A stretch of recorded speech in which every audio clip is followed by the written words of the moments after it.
जनपद में अवैध बालू परिवहन और कथित वसूली का मामला एक बार फिर चर्चा में आ गया है।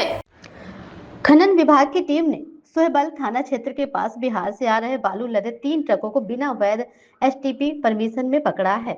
इस कार्रवाई के बाद ट्रक चालकों के बयान और स्थानीय सूत्रों की जानकारी ने प्रशासनिक व्यवस्था पर कई गंभीर सवाल खड़े कर दिए हैं।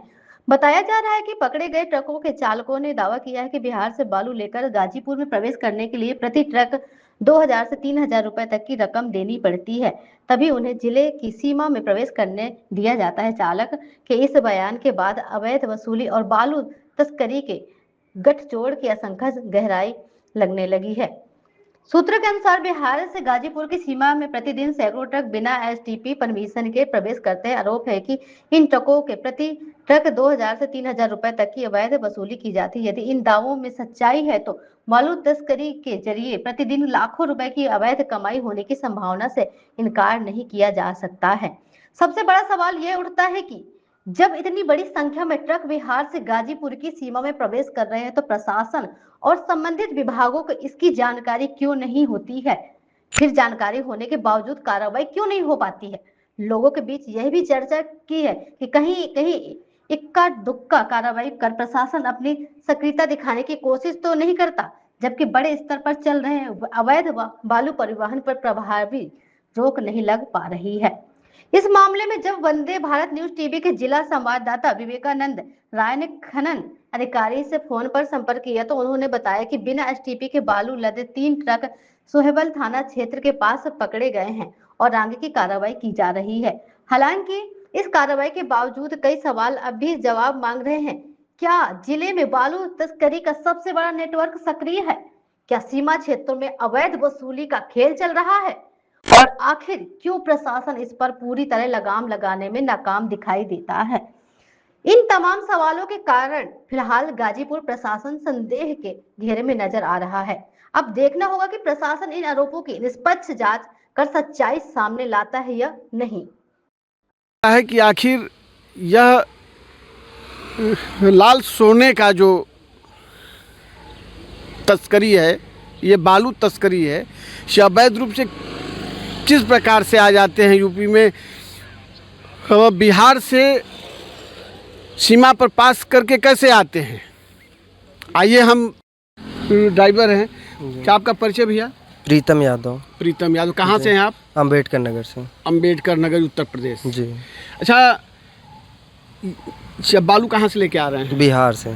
अच्छा, तो पहली बार आए हैं कि इससे पहले भी कई बार आप कर चुके हैं? एक बार, पहली बार आए हैं। अच्छा, पहली बार हैं, पहली बार में पकड़े गए जी। अच्छा, तो ये बताइए कि आपको परमिशन मिलती है तो वो परमिशन ऑल इंडिया का मिलता है या बिहार का? सिर्फ बिहार का ही मिलता है। सिर्फ बिहार का मिलता है ना? यूपी में घुसने के लिए एसटीपी कटवानी पड़ती है। अच्छा, तो एसटीपी अगर नहीं कटवाए हैं तो भी कुछ सुविधा शुल्क देते होंगे? बिना एसटीपी के थे, इसीलिए पकड़े गए। नहीं, जो पकड़े गए वो तो ठीक है, लेकिन जो सीमा पर से बिहार से जब यूपी में आते हैं जी, बिना एसटीपी का, तो अब सुविधा जी तो देते हैं आप? जी जी, मिलता है सुविधा। पैसा लगता है। अच्छा, पैसा कितना लगता है पैसा? 2000 2500। अच्छा, मतलब एक ट्रक पे 2000 2500 आप लोग सुविधा शुल्क दे करके और रात के अंधेरे में आप लोग काम कर जाते हैं जी। तो ये खनन अधिकारी कब पकड़े आपको? कल नहीं, परसों 2 बजे रात में। 2 बजे रात में? जी। तो आपने देखा साथियों कि ये जो ट्रक ड्राइवर पकड़े गए हैं, ये बता रहे हैं कि हमारे पास एसटीपी नहीं थी, और इस बात पे खनन अधिकारी से भी हमारी बात हुई तो उन्होंने कहा कि उसके पास एसटीपी नहीं थी, पकड़ लिया। लेकिन अभी जो ट्रक ड्राइवर ने बताया कि हम लोग विदाउट एसटीपी आते हैं तो एक ट्रक 2000 2500 रुपया हम लोग सीमा पर बिहार से आते हैं, तो जो यूपी में घुसते हैं तो वहाँ 2 से लगभग 3000 रुपये के आसपास हम लोग प्रति ट्रक देते हैं। अब आप जरा आकलन लगाइए कि अगर एक दिन में 100 ट्रक बालू लेकर के अगर बिहार सीमा से अगर यूपी की तरफ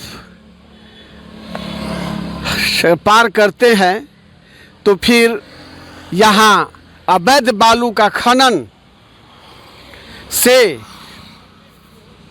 गाजीपुर जिले की प्रशासन की काली कमाई रोज का लाखों रुपए में है, लेकिन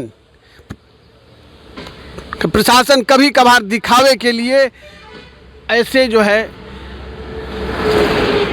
कुछ ट्रकों को कर करके अपनी पीठ थपथपा लेती है। ये तो आज पकड़ा गया, लेकिन इससे पहले रोज लाखों ट्रक पास होते हैं।